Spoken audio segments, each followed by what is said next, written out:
2017 college passed out ஆகும்போது முடிவு பண்ணிட்டேன். இனிமே நம்மளுக்கு இந்த 9 to 5 லைஃபே வேணாம் அப்படின்னு சொல்லிட்டு. சரி, பிஸ்னஸ் தான்றத கன்ஃபர்மேஷன் வந்ததுக்கப்புறமா என்ன பிஸ்னஸ்ன்னு போகிறதுக்கு பெரிய ரிசர்ச் இல்லாமல் இன்டீரியர் டிசைனிங் தான் அப்படின்னு சொல்லிட்டு நான் உள்ளே வந்தேன்.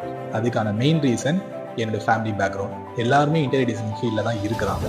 பட் ஸ்டில் நான் எனக்கான லீட்ஸு, எனக்கான கிளைண்ட்ஸ் எல்லாமே என்னோட சொந்த உழைப்பில் நடக்கணுன்ற ஒரு குறிக்கோளோடு உள்ளே வந்தது.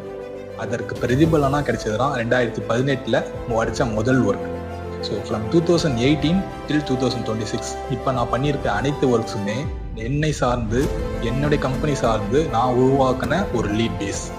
டிஐ கன்ஸ்ட்ரக்ஷன் இன்டீரியர்ஸ் தமிழ்செல்வன் அப்படின்னு சொல்லிட்டு ஒரு 100 கிளைண்ட்ஸுக்கு தெரிகிற அளவுக்கு நான் உழைச்சிருக்கேன். இது ஒரு பெரிய வெற்றியாக தான் நான் கன்சிடர் பண்ணுறேன். ஸோ ஹியர் ஆன் நான் அடுத்தடுத்த வீடியோஸ் போடுறது அனைத்துமே என்னுடைய ஒர்க் ரிலேட்டடாகவே தான் வரும். இது ஒரு இன்ட்ரோ